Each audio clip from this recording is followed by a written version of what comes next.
mendengarkan podcast ini.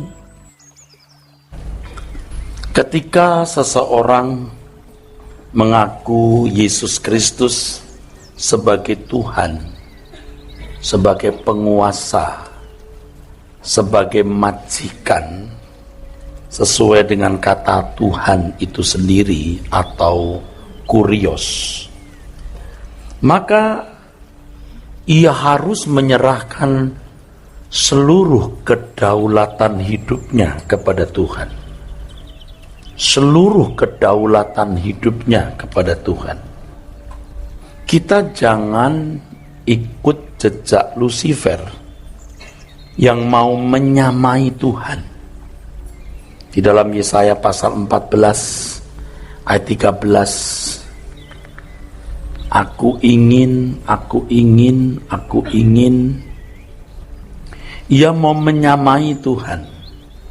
Kata menyamai dalam teks aslinya damah, yang artinya sejajar atau bisa dikatakan satu level dengan Tuhan.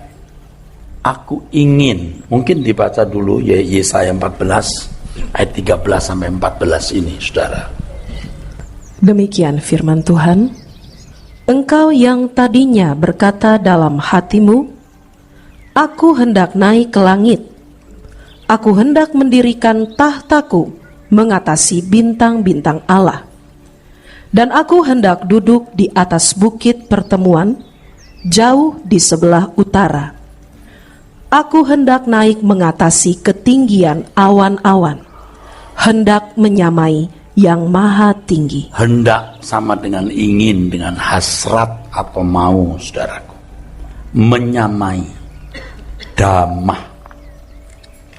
Jadi di sini oknum ini Hilal bin Sakhar atau bintang timur putra fajar, yang dalam bahasa Latin menjadi Lucifer, yang kita panggil Lucifer sama, mau menjadi satu level dengan Tuhan. Mau menjadi satu level dengan Tuhan. Iblis tidak pernah akan bisa satu level dengan Tuhan. Tidak akan pernah. Iblis pun tahu. Tidak akan bisa menyamai Allah Bapa. Tidak akan pernah bisa. Iblis pun tahu. Dan logikanya iblis memang tidak akan bisa menggantikan kedudukan atau kekuasaan Allah di sini. Tetapi iblis bisa memiliki kedaulatan di wilayahnya sendiri. Ini yang paling logis, supaya pemahaman kita benar, tidak seperti waktu kita kecil masih sekolah minggu, ya kita pikir iblis mau kudeta, ya seperti kudeta-kudeta yang ada di dunia ini. Jadi Perdana Menteri mau kudeta raja misalnya, panglima tertinggi kerajaan mau menguasai kerajaan lalu menggantikan posisi raja. Allah semesta alam tidak mungkin bisa digagahi, tidak mungkin, saudara, tidak akan pernah. Tetapi iblis bisa memiliki kedaulatan di wilayahnya sendiri. Seperti seorang pegawai sebuah perusahaan besar, ya, perusahaan multinasional dengan omset ratusan miliar, ya, dengan omset ratusan miliar per bulan, saudara. Nah, kemudian pegawai ini keluar dari perusahaan itu, membuka atau mendirikan usaha sendiri. Ia tidak akan bisa menyamai kekayaan konglomerat di mana ia pernah bekerja. Tetapi ia bisa sama dengan konglomerat tersebut dalam arti sama-sama menjadi bos. Menjadi bos yang berdaulat atas perusahaan masing-masing. Demikianlah iblis hendak berdaulat atas suatu wilayah tanpa dibawahi oleh siapapun, termasuk Tuhan sendiri. Saya ulangi, seperti seorang pegawai yang keluar dari perusahaan besar milik seorang konglomerat. Dia membuka perusahaan sendiri. Dia tidak akan bisa menyamai kekayaan konglomerat, dia tidak bisa mengungguli. Tetapi dia bisa sama dengan konglomerat itu dalam arti dia bisa menjadi bos dan berdaulat atas perusahaan itu. Sama, dia mau menyamai Tuhan. Tuhan berdaulat. Tuhan tidak dibawahi siapapun. Nah, oknum ini juga mau tidak dibawahi oleh siapapun. Gaya hidup seperti ini ditularkan juga kepada manusia, agar manusia tidak hidup secara benar di hadapan Tuhan. Ini pertalian dengan penjelasan saya yang lampau, saudara. Jadi kemelesetan, ketidaktepatan dari manusia atau Adam itu adalah ketika dia tidak melakukan apa yang tepat seperti yang Allah kehendaki. Jadi ketika Adam makan buah yang terlarang itu, Adam mau merdeka. Adam tidak mau diatur. Apapun resikonya dia tempuh. Dia punya opsi sendiri. Dan itu salah. Dosa itu kemelesetan atau hamartia. Jadi manusia yang jatuh dalam dosa artinya manusia yang tidak lagi dapat tepat melakukan sesuatu sesuai dengan keinginan Tuhan. Tidak tepat seperti kehendak Tuhan. Tidak selaras dengan pikiran dan perasaan Tuhan. Nah, keselamatan itu mau membawa manusia kembali di sini. Yaitu bagaimana hidup dalam kedaulatan Tuhan. Oleh sebab itu manusia harus dibeli dulu. Jadi ketika Tuhan Yesus berkata segala kuasa di surga di bumi dalam tanganku, baru dia bisa berkata jadikan semua bangsa muridku. Nah saudara ingat ya, gambar ini saudara. Ini penjara setan, ini penjara Tuhan. Penjara Tuhan. Oleh salib kita ditebus, kita keluar di sini. Tapi jangan saudara pikir sudah merdeka loh. Keluar dari penjara setan harus masuk penjara Tuhan. Dia harus hidup dalam kedaulatan Tuhan. Tapi kalau tidak, ya sudah. Dia di luar kedaulatan Tuhan. Kedaulatan siapa Pak? Ya kedaulatan siapalah asal bukan Tuhan. Sebab iblis itu prinsipnya asal bukan Tuhan. Asal bukan Tuhan. Iblis itu memberi manusia peluang, kesempatan untuk berbuat apa saja yang dia sukai asal bukan Tuhan. Boleh berdaulat atas dirinya sendiri. Memang tidak menyembah iblis dalam arti harafiah atau secara langsung tidak menyembah iblis. Sebab iblis tidak bisa dinikmati, saudara. Beda dengan Tuhan. Iblis mensubkan dirinya pada materi, keindahan dunia ini. Makanya iblis bisa berkata, kalau kamu menyembah aku, kuberikan dunia kepadamu.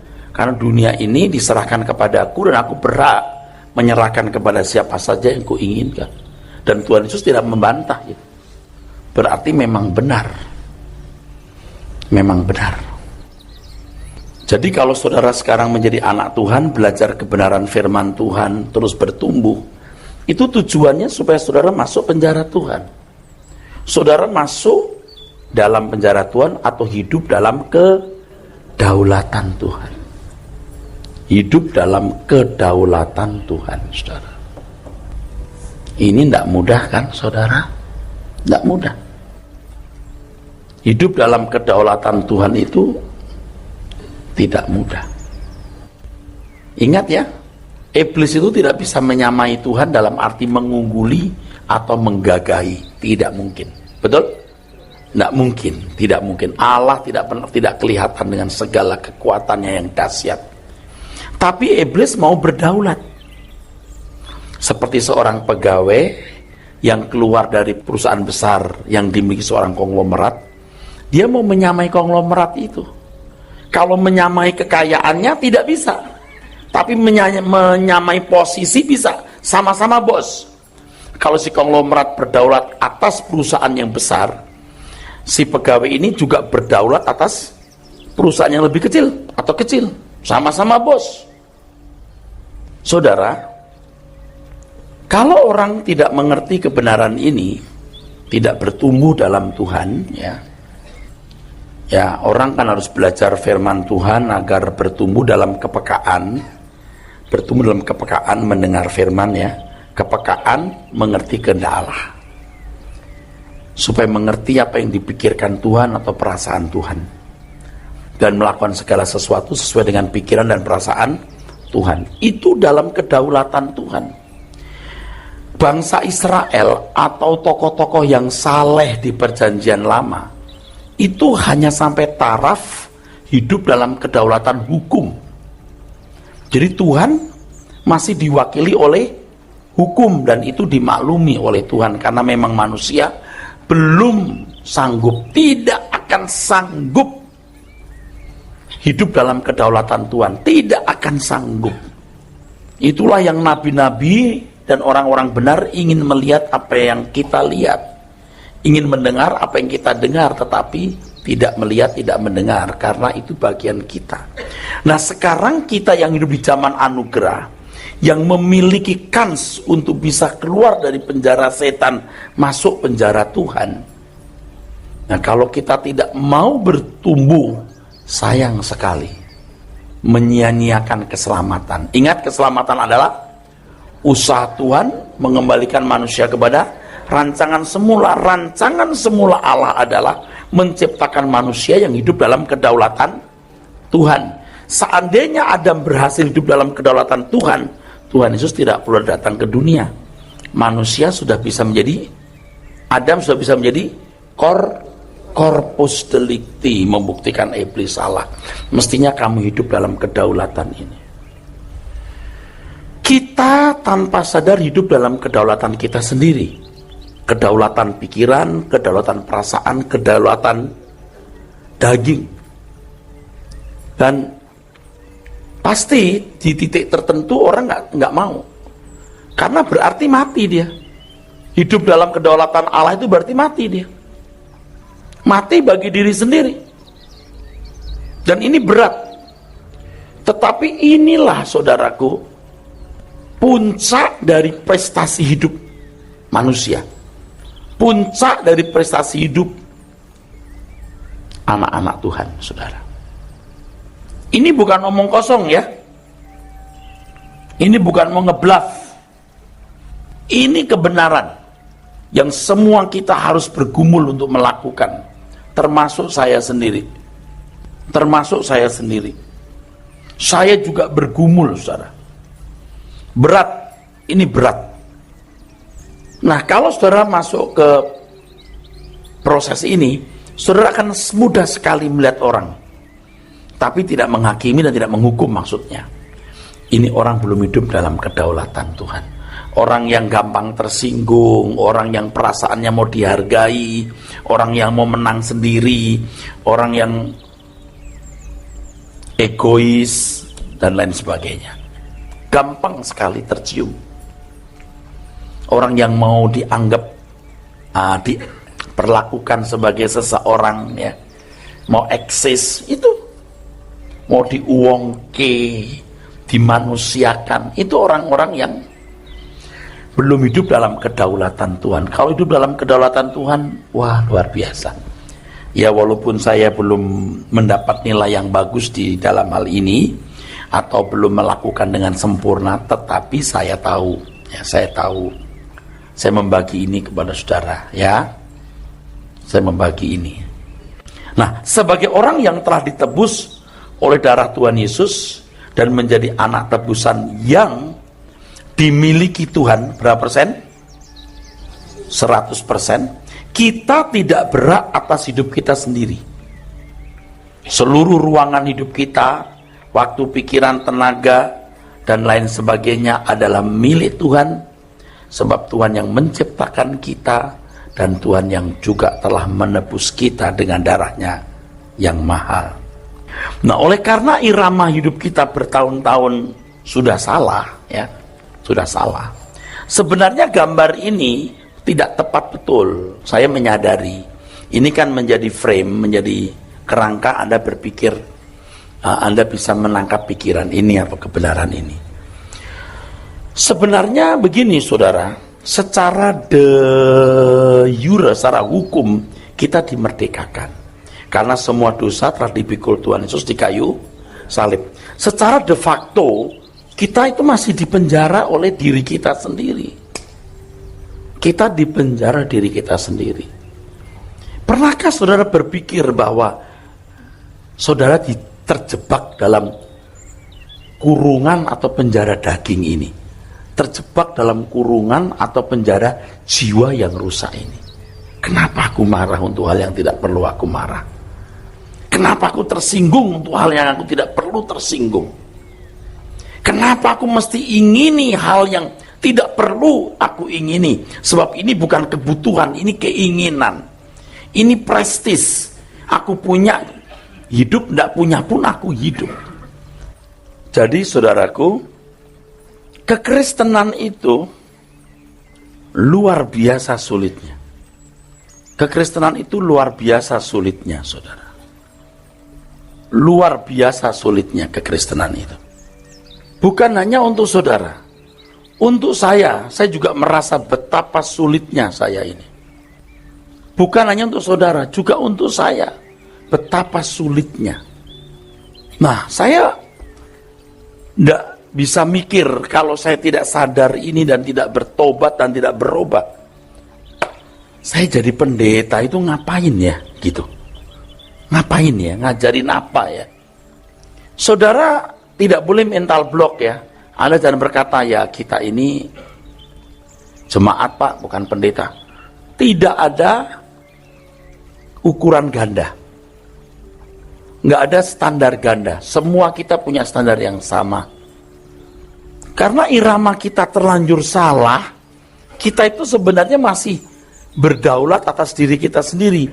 Karena asuhan iblis, asuhan kuasa kegelapan berlama-lama, bertahun-tahun.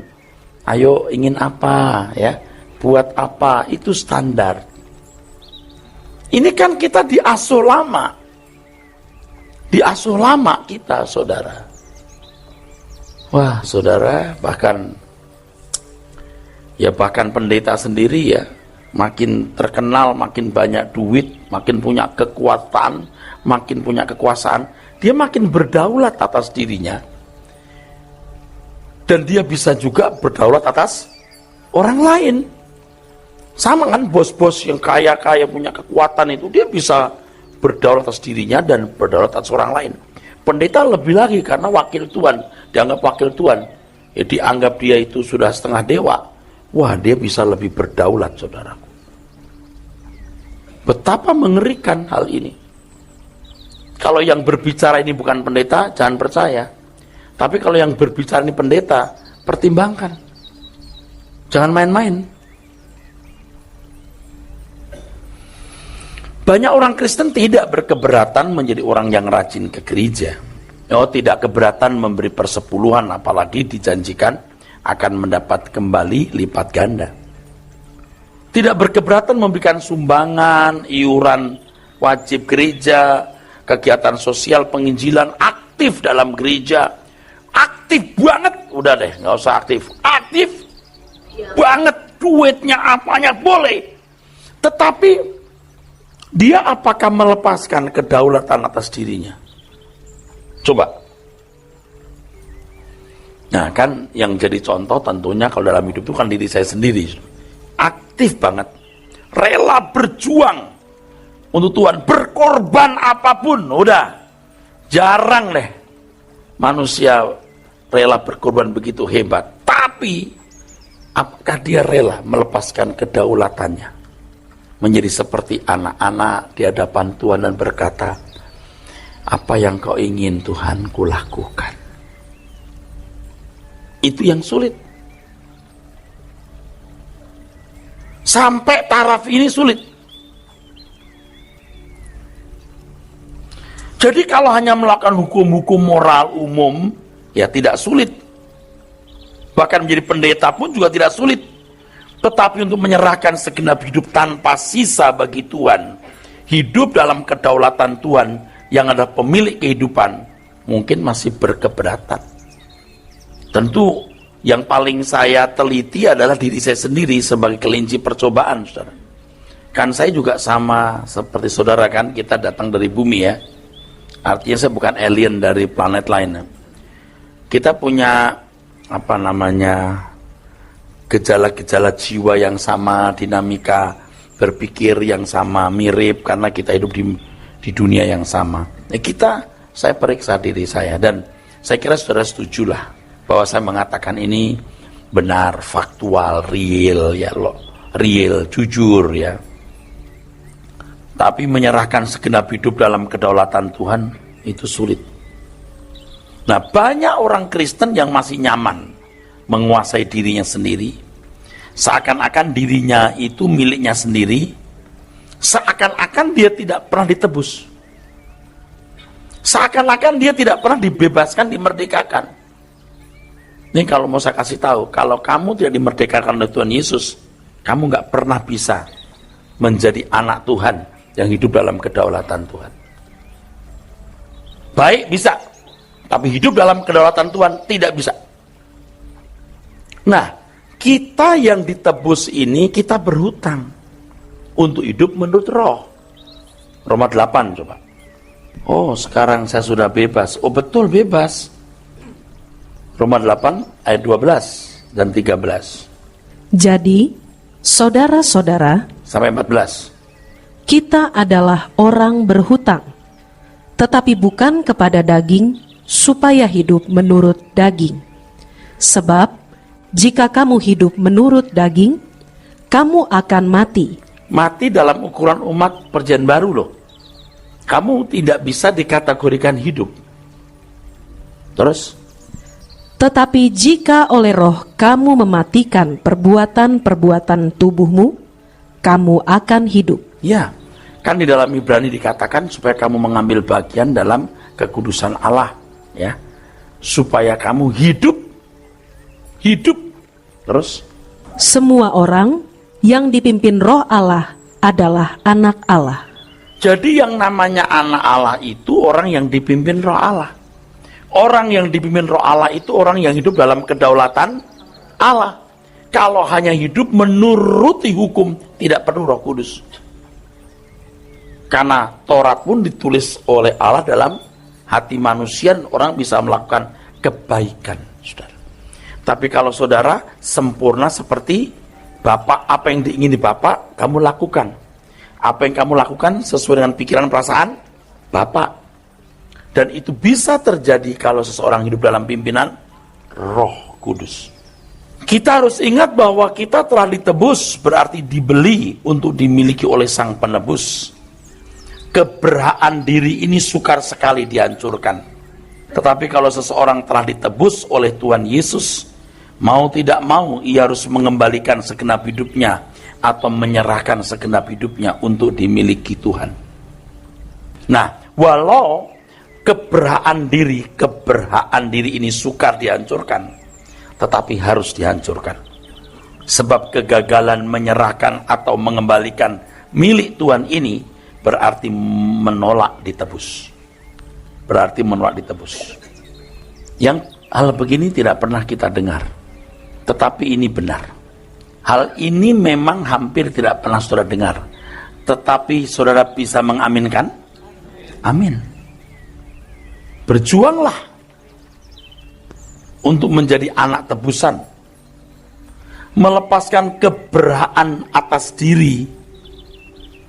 Ini bukan masalah kita lepaskan uang kita untuk nyumbang sosial, untuk nyumbang kegiatan sosial, untuk pekerjaan Tuhan. Tetapi melepaskan keberhaan diri ini, saudaraku sekalian, harus dibangun dari kesadaran bahwa Tuhan pemilik segala sesuatu, termasuk hidup kita.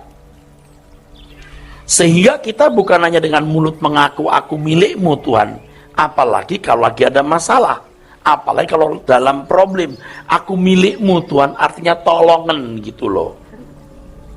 Aku milikmu Tuhan, tolonglah. Tetapi kalau sudah tidak punya masalah, ya milikku sendiri. Apa nggak ngawur yang begini ini? Makanya saya katakan, kalau Anda tidak hidup di dalam kebenaran Tuhan, tidak hidup dalam ketaatan, kamu tidak berhak minta tolong Tuhan. Tapi kalau kamu hidup dalam kebenaran Tuhan, kamu tidak perlu minta tolong, Tuhan tolong. Itu ilustrasi yang paling bagus itu saya sampaikan. Yang orang tidak berhak bergantung kepada Tuhan kalau tidak menghormati Tuhan. Kita itu bergantung sama pembantu, sama sopir. Nah kalau nggak ada sopir, tahu kan? Kalau tuan rumah tidak bisa bawa mobil, kalau lagi pas bulan-bulan tertentu pembantu pada pulang, apalagi kalau punya anak kecil perlu suster pulang juga ke kampung, waduh, untuk infal saja, pembantu infalan 150.000 per hari dibayar, suster 400.000 dibayar per hari, berani loh saudara, karena bergantung. Tapi mereka kita gaji, mereka kita atur, mereka harus tunduk, mereka harus hormat kepada kita. Jangan sampai kita kepada Tuhan tuh begitu. Kita bergantung tapi kita tidak menghormati Dia secara pantas. Nah ini kan sama juga kita ini kurang ajar saudaraku. Kalau saudara menghormati Tuhan secara pantas, tidak perlu minta tolong Tuhan. Ada masalah, ada problem, Tuhan pasti tolong. Jangan ada masalah berat baru berkata Tuhan aku milikmu. Seringkali pengakuan mulut kita itu tidak disertai dengan kesadaran yang tulus dan pengakuan dalam batin. Tuhan aku milikmu. Tapi saudara melihat kepentingan pekerjaan Tuhan, saudara berjuang nggak membelanya? Kalau anak kita itu milik kita, dia kuliah ke luar negeri, rumah yang satu dijual untuk anak sekolah. Kalau anak ada dalam bahaya, apapun kita kerjakan. Sekarang saya mau tanya, nggak usah lihat saya, nggak usah lihat gereja di mana kita berkumpul ya. Ya, kalau ada pekerjaan Tuhan yang mestinya jadi beban saudara, saudara buat apa? Ada orang yang berusaha melakukan, ada orang yang tidak buat apa-apa. Dia takut miskin, takut kurang. Ya, karena saya melihat juga keberadaan atau kenyataan fenomena adanya pelayan-pelayan jemaat atau pendeta-pendeta yang menyalahgunakan uang gereja untuk kepentingan lembaga dan pribadinya ada. Tapi tentu tidak semua pendeta begitu, saudara. Kenapa ya orang kok takut all out buat Tuhan ya? Nggak ngerti kenapa ya? Kenapa ya nggak berani all out untuk Tuhan? Itu sebenarnya yang membuat saya prihatin, saudara.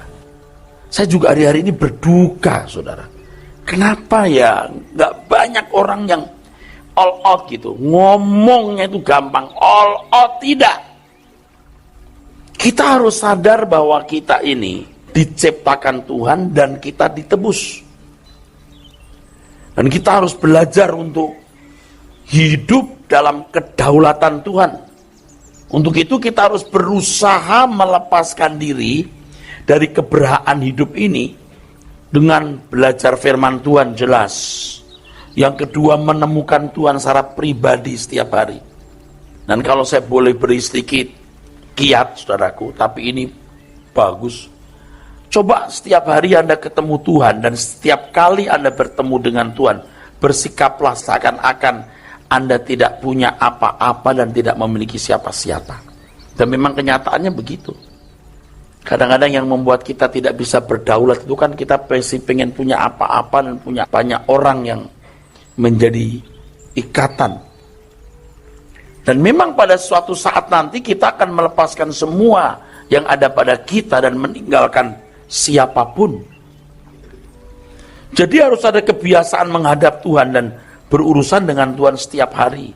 Dan setiap kali berurusan dengan Tuhan atau menghadap Tuhan, berpikirlah Anda tidak punya apa-apa, tidak punya siapa-siapa. Dan memang Anda tidak punya apa-apa, tidak punya siapa-siapa.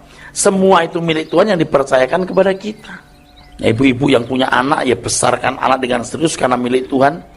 agar nanti jadi seorang ahli hukum, jadi seorang pengusaha yang hebat, yang besar, jadi teknokrat, pejabat ya. Tapi bukan untuk kebanggaan. Oh, anakku sudah lulus loh, udah punya jabatan ini loh. Itu kan begitu kan masalahnya. Itu loh. Dia mau ya seperti bendera dikerek. Dikerek itu apa? Dikibarkan, ditarik itu. Anak suruh narik kita. Jadi dokter ya nak, bangga anakku dokter. Bukan nggak boleh anak jadi dokter, jangan jadi kebanggaan pribadi. Itu mah manusia hidup untuk dirinya sendiri itu.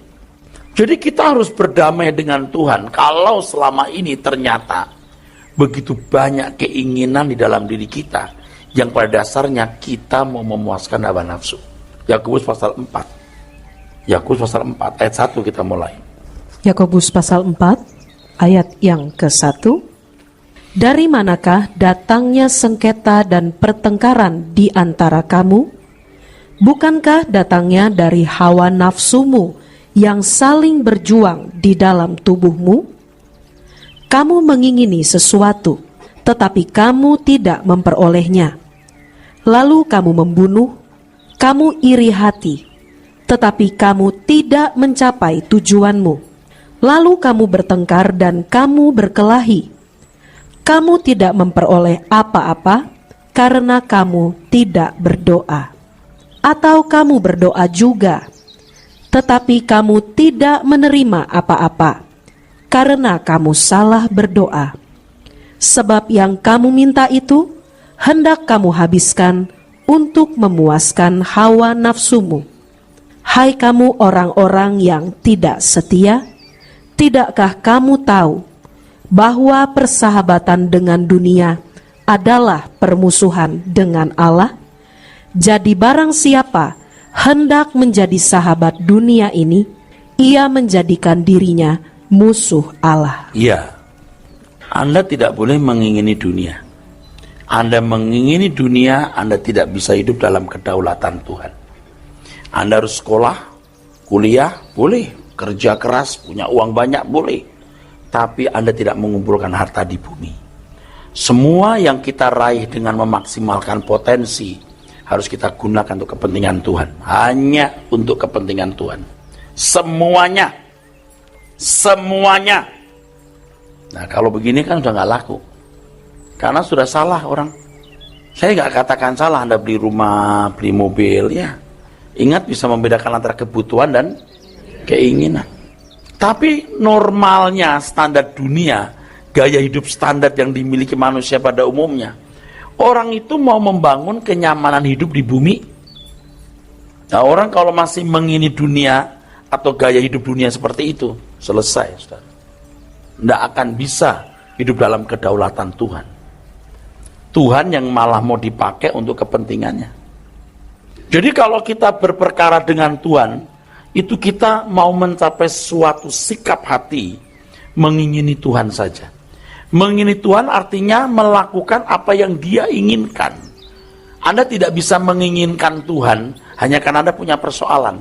Anda mengingini Tuhan karena Anda tidak punya persoalan dalam hal apapun kecuali bagaimana hidup dalam kedaulatan Tuhan. Itu yang kita ingini. Ini kalau ngomong begini rasanya ini ya, wah banget gitu loh. Wah banget, wah udah hebat banget. Emang saya sudah katakan tadi, saya belum sempurna, tapi saya tahu apa yang benar. Saya kerja keras, percaya deh. Saya berusaha untuk berprestasi. Tapi aku tidak boleh memburu semua itu untuk kenyamanan hidup.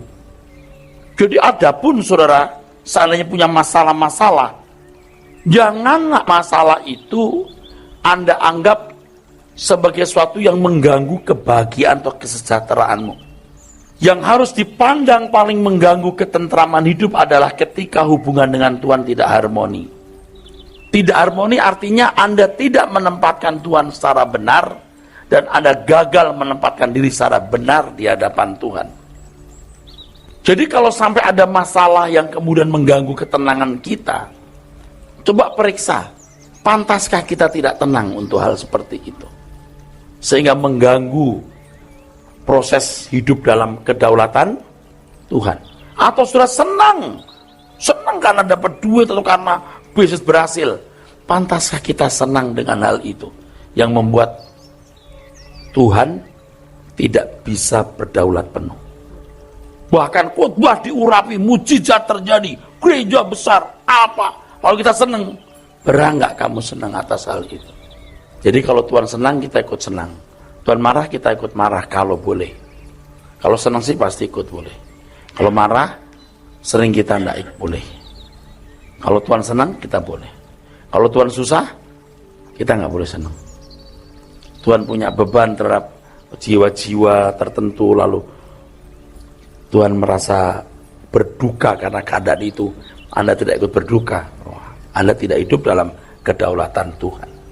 Nah, banyak dikesankan oleh para pembicara di mimbar bahwa Tuhan sangat menaruh perhatian kepada masalah-masalah yang dihadapi anak-anaknya, seperti masalah sakit penyakit, masalah ekonomi, jodoh, rumah tangga, dan lain sebagainya. Padahal yang hendak dipersoalkan oleh Tuhan adalah hubungan pribadi antara Tuhan dengan anak-anaknya itu. Hubungan cinta yang harus terjalin secara ideal dan sangat membahagiakan jiwa, bukan karena kebutuhan jasmani. Jadi kalau saya berbicara ini kan kesannya saya tidak memperdulikan masalah jasmani, saudara.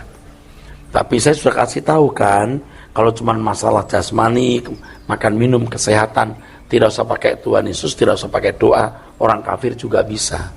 Yang penting saudara bertanggung jawab dalam hidup, pasti Tuhan berkati saudaraku. Tapi Tuhan mau hubungan kita dengan Tuhan itu hubungan yang indah terjalin. Dan hubungan indah terjalin bisa terjadi kalau kita hidup di dalam kedaulatan Tuhan. Kenapa kita harus hidup dalam kedaulatan Tuhan begitu rupa? Kenapa? Ini agak sulit dijawab ya. Saudara yang siap mendengar silahkan, yang tidak siap mendengar silahkan ya. Banyak orang Kristen yang tidak sempurna di bumi masuk surga, ada nggak? Orang Kristen yang tidak sempurna masuk surga, ada nggak? Banyak. Yang dihakimi menurut perbuatan, bahkan orang-orang di luar Injil juga banyak. Ya. Kalau ini tata Tuhan Yesus, ini lingkaran dekat di sini harus orang-orang yang tunduk luar biasa sama Tuhan dalam kedaulatan di kerajaan surga nanti. Nanti masyarakatnya begitu banyak, saudara. Masyarakatnya begitu banyak. Makanya ada pemerintahan yang menggunakan gada besi. Itu berarti ketertiban dengan kekerasan tanpa menyakitkan. Ya, pasti orang-orang di sekitar Tuhan Yesus, orang-orang yang seperti Tuhan Yesus, yang hidup dalam kedaulatan Allah, yang suatu hari ketika memerintah bersama Tuhan Yesus, dia bisa mengatur, dia bisa memberikan contoh, dia bisa memberikan teladan, saudaraku. Jadi orang-orang yang memerintah bersama dengan Tuhan Yesus itu orang-orang yang juga kehilangan nyawa seperti Tuhan Yesus. Maka jumlahnya harus genap, baru Tuhan akan datang kembali. Corpus delicti itu kuotanya harus terpenuhi sesuai Wahyu 6 ayat 11, baru Tuhan akan datang. Maka Tuhan mengatakan bahwa kita orang-orang yang mempercepat kedatangan Tuhan. Nah, kalau saudara tidak mau, ya tidak apa-apa. Anda mau program yang mana, ya terserah. Terserah. Ini untuk orang-orang yang nekat. Orang-orang yang betul-betul mau memerintah bersama Tuhan Yesus, yang ada di ring dekat dengan Tuhan. Makanya ya pengajaran Tuhan itu betul-betul bertolak belakang dengan pemikiran agama. Kalau kamu tidak membenci ayahmu, ibumu, kamu tidak layak bagiku. Nah, kalau lihat konteks zaman itu kan begini, saudara. Lihat ya, konteks zaman itu harus lihat konteksnya waktu Tuhan bicara. Tuhan Yesus dianggap anak tukang kayu, bisa dicurigai sebagai penipu, kan begitu kan ya? Betul? Nangkep ya? Terus kalau sampai ada anak dari keluarga itu ikut, ini kan konyol. Mamanya bisa bilang, jangan ikut-ikut kamu. Enggak, mam, aku mau ikut, mam. Jangan. Kira-kira nurut orang tua atau nurut Tuhan Yesus? Nah, pertimbangkan itu. Apalagi tetangga kanan kiri lebih mendengar ahli Taurat orang Farisi, tokoh-tokoh agama mereka. Mengikut Tuhan Yesus sebagai muridnya, konyol, dianggap konyol. Nah, itu orang harus berani membayar berapapun harganya. Nah, bagaimana pengenaannya itu untuk hidup kita hari ini? Coba gimana? Tetap bisa. Jadi, untuk kepentingan Tuhan, itu segalanya. Nah, banyak orang tidak mau melepaskan segala sesuatu. Ya, Lukas 14 ayat 33. Kalau kamu tidak melepaskan dirimu dari segala milikmu, engkau tidak dapat jadi muridku. Kamu tidak bisa kudidik. Melepaskan diri segala milik itu baru uang pangkalnya. Coba, uang pangkalnya agak kita bayar. Itu baru uang pangkalnya. Sudah melepaskan dari segala milik, sudah lepaskan. Di dalam diri kita masih mengalir, saudaraku, masih mengalir hasrat-hasrat pribadi untuk berdaulat. Tuhan akan bimbing kita terus sampai kita memiliki kualitas hidup seperti Tuhan Yesus. Nah, seringkali orang tuh ya sampai menutup mata, dia nggak mau melepaskan. Baru dipaksa untuk melepaskan waktu mati. Harta, pangkat, kehormatan, gelar, keluarga, kerabat, teman-teman, dia lepaskan. Dan orang yang melepaskan segala sesuatu ini karena terpaksa, dia pasti miskin dalam kekekalan. Pasti miskin dalam kekekalan. Saya katakan melepaskan diri dari segala milik bukan berarti saudara melepaskan uang saudara lalu jadi full timer. Bukan, maksudnya bukan begitu. Membenci ayah ibu, membenci pasangan hidup anak-anak, bukan berarti kita mengusahakan kecelakaan atau penderitaan mereka. Bukan, itu keliru. Tetapi kita mau mengutamakan Tuhan melebihi apapun dan siapapun. Melebihi apapun dan siapapun. Nah, saudaraku sekalian, seharusnya kita sudah bisa melepaskan segala sesuatu sebelum kita menutup mata. Artinya keterikatan kita dengan apapun tidak melebihi keterikatan kita dengan Tuhan. Jangan sampai pada momen tertentu Tuhan memandang seseorang tidak akan bisa setia, artinya tidak akan bisa memberi porsi yang pantas untuk Tuhan, sehingga ia tidak mendapat tempat di hati Tuhan lagi. Saya mau nanya, saudara, Anda menyediakan hati saudara untuk Tuhan? Tuhan ada tempat di hatimu? Berapa banyak? Anda punya tempat di hati Tuhan? Yakin? Kalau kita kan sering mendengar ya, orang khotbah, kita biji mata Tuhan, ya, Tuhan menyayangi kita, Tuhan mengasihi kita. Iya, tapi kau mengasihi dia nggak? Dia jadi biji matamu nggak? Nah, kesempatan besar seperti ini jangan disia-siakan. Sebab kalau kita menyia-nyiakan kesempatan ini seperti menukar hak kesulungan dengan semangkok makanan. You punya kesempatan besar ini, saudaraku. Amin. Oleh sebab itu, kita harus merasa berharga karena hal ini. Aku mendapat tempat di hati Tuhan. Karena Tuhan mendapat tempat di hatiku secara penuh. Dan aku berharga di mata Tuhan. Karena aku bagian dari miliknya. Aku miliknya. Dan aku berhak memiliki Tuhan. Karena aku mencintai dia sepenuhnya. Aku berharga di mata Tuhan. Jangan takut Anda tidak memiliki keuangan yang baik. Anda bukan orang kaya begitu. Anda tidak cantik, Anda tidak berkedudukan, Anda tidak punya anak, tidak punya jodoh atau apapun. Jangan merasa tidak berharga. Aku berharga karena aku mendapat tempat di hati Tuhan. Oleh sebab itu tidak ada pilihan lain. Anda harus hidup dalam kedaulatan Tuhan. Dan orang yang hidup dalam kedaulatan Tuhan itu akan menjadi orang yang sangat berharga di mata Tuhan. Dan akan dimuliakan. Kata yang lain, dihormati. Tuhan membuat Anda terhormat di dalam kerajaan surga. Makanya orang yang merendahkan diri ditinggikan. Biar saudara tidak punya harta banyak. Demi hidup dalam kedaulatan Allah, jujur bekerja, tidak mencuri dan seterusnya. Bayar dan lakukan itu. Tidak ada hal yang lebih indah dalam hidup seseorang selain hidup dalam kedaulatan Tuhan. Jangan saudara makin memiliki banyak, makin kaya, kok semakin sukar melepaskan keberaan diri saudara. Iya loh, makin kaya, makin terhormat, makin berkedudukan tinggi, gelarnya makin tinggi juga, kok makin berdaulat atas hidupnya. Waduh. Makanya ya saudaraku, bersyukur Anda berkeadaan seperti ini. Ini keadaan yang paling pas untuk saudara. Jadi bersyukur keadaan seperti ini, saudaraku. Dengan keadaan hidup seperti ini, saudaraku, Anda belajar terus bertumbuh. Amin.